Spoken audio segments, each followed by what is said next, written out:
Odd to autumn. जैसा कि इसके पहले वीडियो में हमने बतलाया था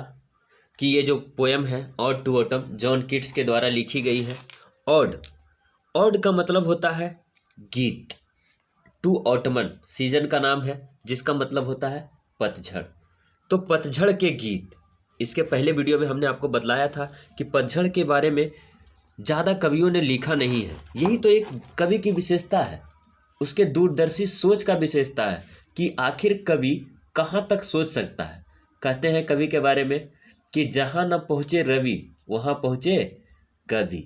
जहाँ सूरज का धूप, रवि का मतलब हुआ सूरज, सूरज का धूप जहाँ नहीं पहुँच सकता है वहाँ कवि का सोच पहुँच जाता है। तो देखिए, हमने और भी बहुत सारे मौसम के तारीफ सुने होंगे, लेकिन ऑटमन पतझड़ के बारे में क्या कहते हैं हमारे जो राइटर हैं जॉन कीट्स, ये कहते हैं कि सीजन ऑफ माइस्ट एंड मिलो फ्रूटफुलनेस। ये जो मौसम है ऑफ माइट्स मतलब होता है मॉइस्चर, नमी,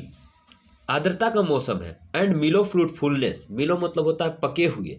अब फ्रूटफुलनेस मतलब पके हुए फलों से भरा हुआ है। Close bosom friend of the maturing sun, और ये जो मौसम है इसको एक व्यक्ति के रूप में दिखलाते हुए कहते हैं कि ये क्लॉज बॉसम फ्रेंड है। बॉसम का मतलब हुआ बेस्ट, ये बेस्ट फ्रेंड है किसका? मैच्योरिंग सन का। मैच्योरिंग सन का मतलब हुआ कि पूरे वयस्क सन का, जो सूरज पूरी तरह से तपते हुए अपने अवस्था में रहता है उसका ये एक बेस्ट फ्रेंड है। ये जो मौसम है हमारा ऑटमन पतझड़। Conspiring with him how to load and bless with fruit. Conspiring मतलब होता है चर्चा करना, षड्यंत्र करना, और कॉन्स्पायरिंग विथ हिम और उनसे चर्चा करता है how to load and bless with the fruit, कैसे फलों से पूरी तरह से लोड कर दिया जाए पेड़ों को, and bless with the fruit और फलों के साथ पूरे उनको भर के आशीर्वाद दिया जाए। तो कहने का मतलब है कि इस सीजन को सूरज का बेस्ट फ्रेंड बताते हुए कहते हैं कि उनसे चर्चा करता है, सूरज से चर्चा करते हैं कि कैसे पूरे पेड़ों को फलों से भर दिया जाए। And the vines the round the thatch eaves runs, और फिर कहता है कि द वाइन्स मतलब होता है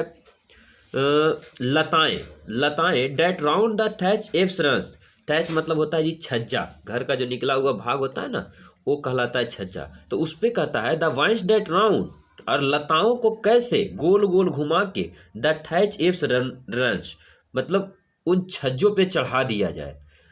to bend with apples the most cottage tree, और to bend with apples the most cottage tree, और कॉटेज ट्री को मोस्ट कॉटेज ट्री का मतलब हुआ, मोस्ट मतलब हो गया काई लगा हुआ जो पेड़ होता है ना उसको बारे में कहता है कि टू बेंड विथ एप्पल, कैसे उसको एप्पल से वेंड कर दिया जाए, झुका दिया जाए, मतलब फलों से पूरी तरह से झुका दिया जाए। And fill all fruit with ripeness to the core, and fill all fruit और सभी फ्रूट को, सभी फलों को राइपेन कर दिया जाए, पका दिया जाए, टू द कोर पूरे कोर तक। कोर जो सबसे इंटरनल भाग होता है, फल का जो सबसे इंटरनल भाग होता है वो कहलाता है कोर। तो सब पूरे इंटरनल भाग तक, पूरे कोर तक कैसे राइपेंस कर दिया जाए, पका दिया जाए। To swell the gourd and plump the hazel shell, कैसे to swell the gourd, swell मतलब होता है फुलाना, द गॉड मतलब होता है, गॉड्स मतलब होता है जी एक फल का नाम है कद्दू जिसको आप कहते हैं। टू स्वेल द गॉड, कद्दू को कैसे फुला दिया जाए, and pulp the hazel shell, pulp मतलब ये होता है फुलाना, और to pulp the hazel shell, hazel कहते हैं जी अखरोट को, और हैजल जो है वो फल जो है उसके सेल को कैसे पूरी तरह से विकसित कर दिया जाए, कैसे पूरी तरह से फुला दिया जाए। With a sweet kernel to set budding more, with a sweet kernel मीठी गुठलियों के साथ, जो अखरोट का जो अंदरूनी भाग होता है उसको कैसे पूरी तरह से स्वीट मीठा रूप में बना दिया जाए। टू सेट बडिंग मोर, और कैसे बहुत सारे जो पौधे होते हैं उसमें बडिंग किया जाए। बडिंग एक प्रोसेस होता है जिसके विधि से नए नए जो कलियां निकलती है ना उसको कहते हैं बडिंग। तो कैसे और पौधों में बडिंग किया जाए, नई कलियां निकाली जाए, एंड स्टिल मोर और भी ज़्यादा निकाला जाए।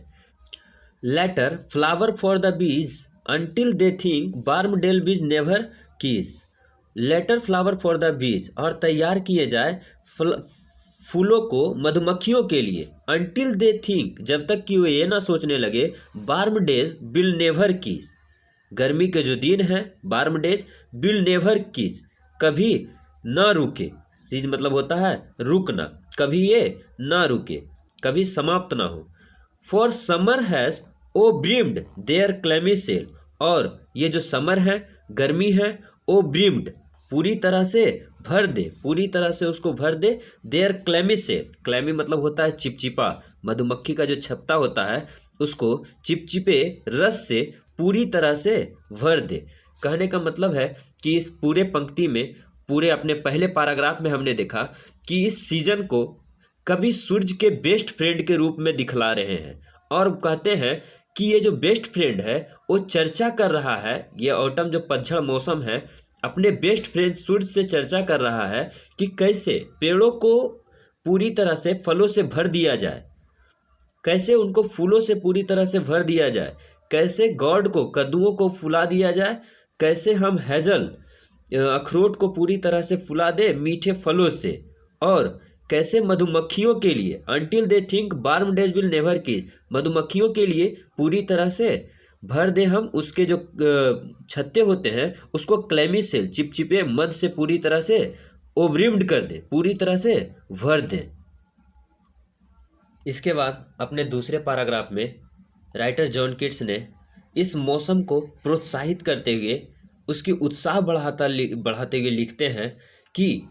हु हैथ नॉट सीन थी ऑफ्टन एमिड थाई स्टोर। सबसे पहले हम आपको बता दें कि ये जो इंग्लिश यहाँ पे लिखी गई है ये एंशिएंट इंग्लिश है, जिसमें कि हैथ का मतलब हैज़ होता है, थी का मतलब यू होता है, एमिड का मतलब वहाँ मौजूद होना होता है, और थाई का मतलब योर होता है। थी का मतलब यू याद रखिएगा, थी से ही बना है थाई। तो कहता है हु हैथ नॉट सी थी, यहाँ है, पहले ही बता चुके हैथ का मतलब हैज़, तो who has not scene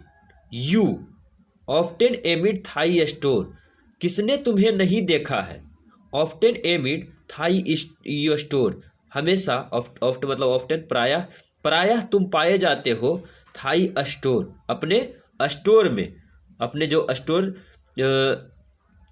store उसको बोलते हैं जहाँ पे सब सामान वगैरह रखा जाता है, अनाज वगैरह, यहाँ स्टोर का मतलब हुआ वैसा जगह जहाँ पे अनाज वगैरह रखा जाता है। तो तुम हमेशा पाए जाते हो अपने स्टोर में, अनाज रखने के जगह में। Sometimes however six award,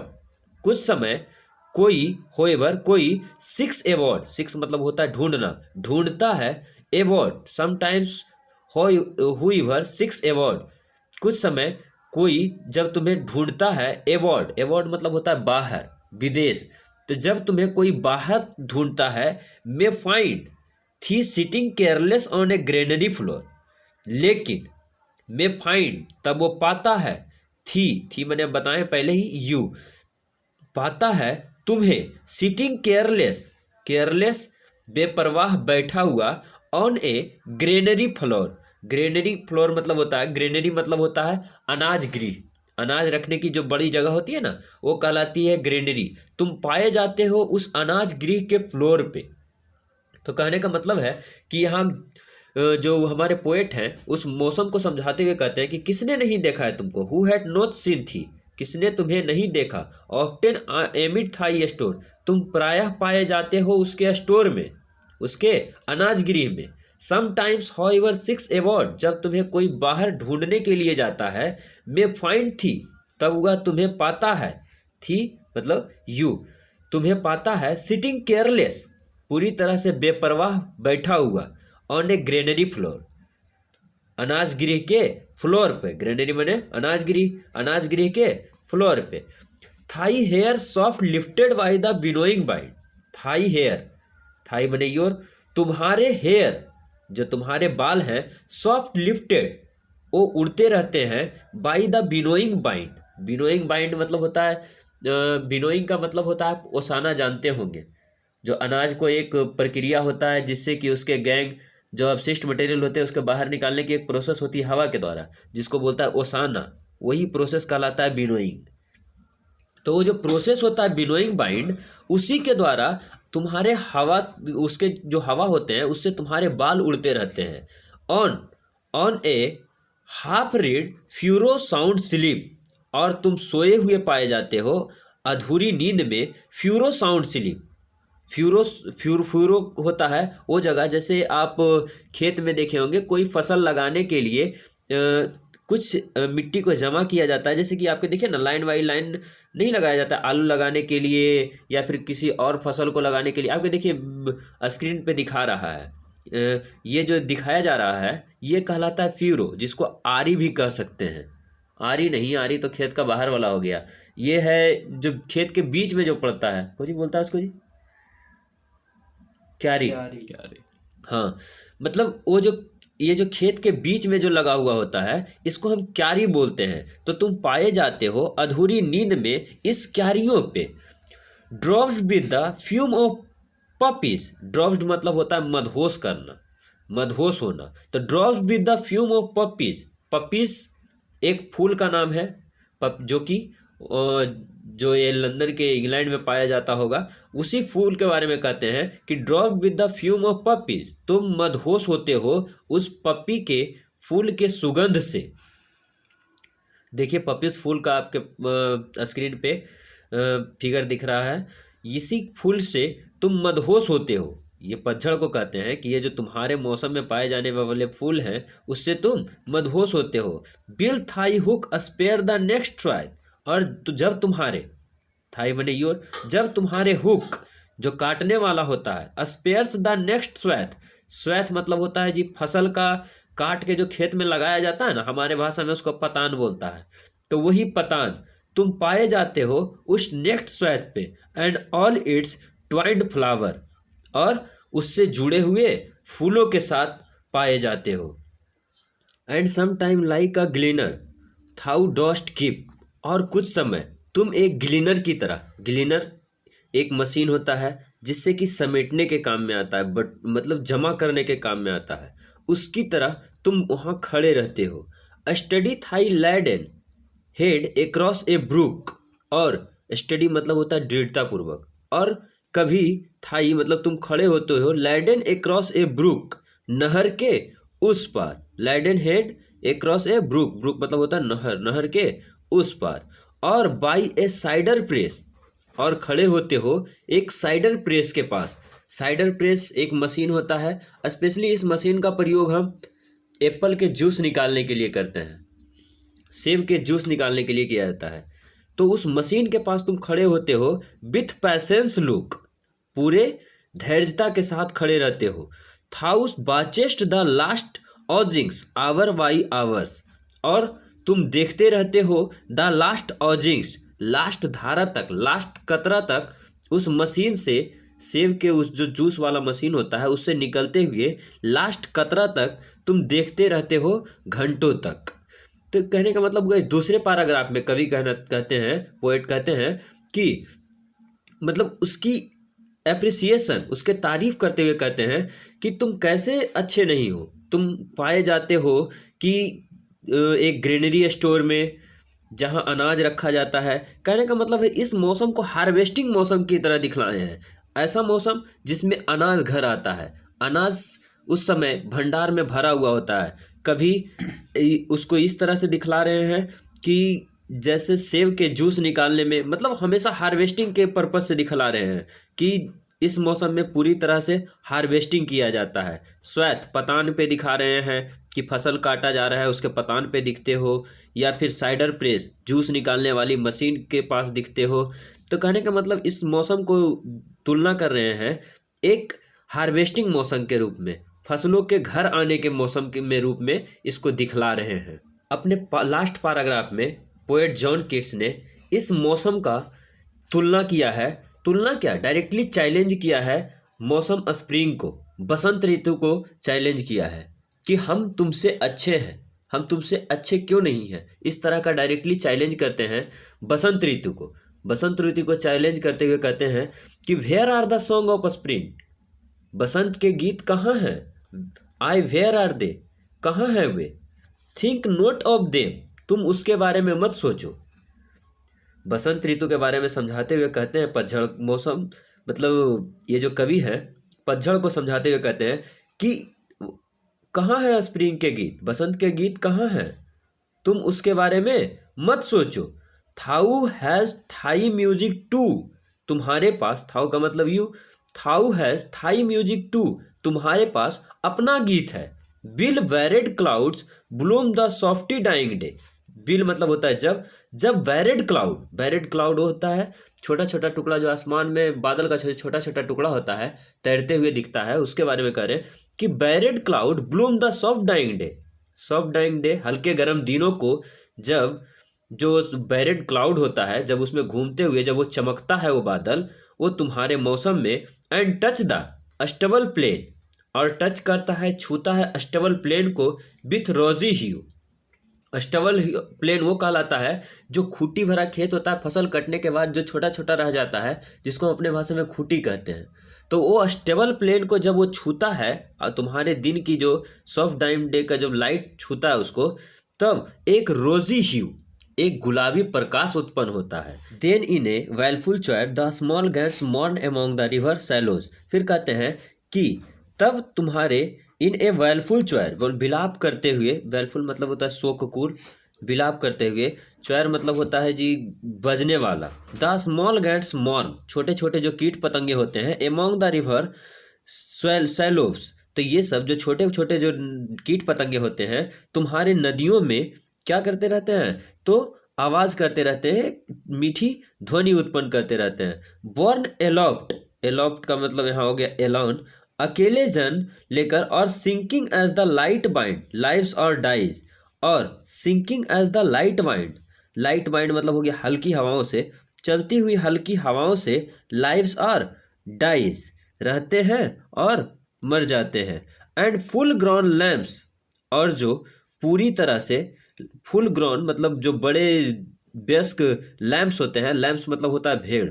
full grown lamps लाउंड ब्लेटी from हिली वॉर्न, वो भेड़ जो होते हैं वयस्क भेड़ होते हैं ब्लीट करते हैं मतलब आवाज़ लगाते हैं जोर से, हिली वॉर्न से पहाड़ी एरिया से। हेज क्रिकेट्स सिंग, और झिंगूर, हेज छोटे छोटे कीट होते हैं और क्रिकेट्स मतलब होता है झिंगूर, और झिंगूर का जो गाना होता है, and now with a treble soft, वो धीमी आवाज़ में जो उनका मधुर गान होता है, जो मधुर आवाज़ें होती है। The red breast whistle from a garden croft, लाल, यहाँ ब्रिस्ट का मतलब होता है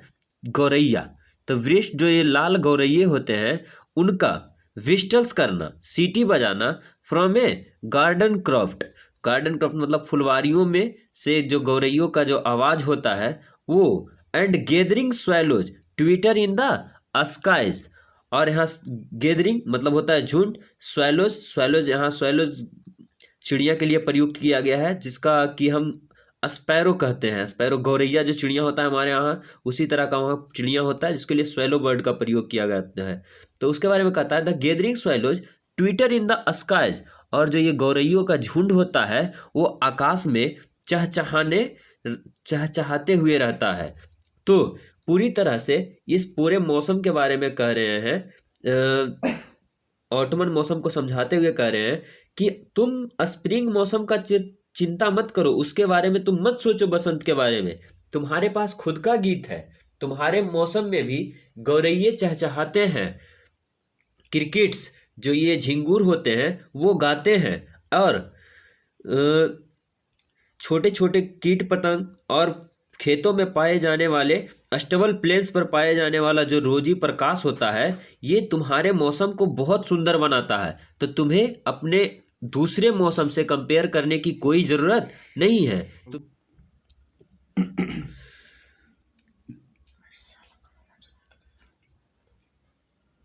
इस तरह से इस पूरे चैप्टर में पोएट ने तीनों पैराग्राफ को अलग अलग तरीक़ा से अलग अलग पार्ट में कंपेयर किया है। पहले पार्ट में कंपेयर किया है कि तुम सूर्य के बेस्ट फ्रेंड हो, तो सूर्य के साथ कॉन्स्पायरिंग करता है, चर्चा करता है कि क्या होना चाहिए, किस तरह से पेड़ों को लोड करना चाहिए। दूसरे चैप्टर में दूसरे पैराग्राफ में इन्होंने बताया कि ये जो है पूरी तरह से अनाज स्टोर करने का मौसम होता है, तीसरे में ये बताएं कि ये जो मौसम है इसको चैलेंज किया स्प्रिंग के रूप में, बसंत ऋतु से चैलेंज करते हुए बोले कि तुम्हारे पास तो खुद का म्यूजिक है, तुम बसंत से कंपेयर क्यों करना,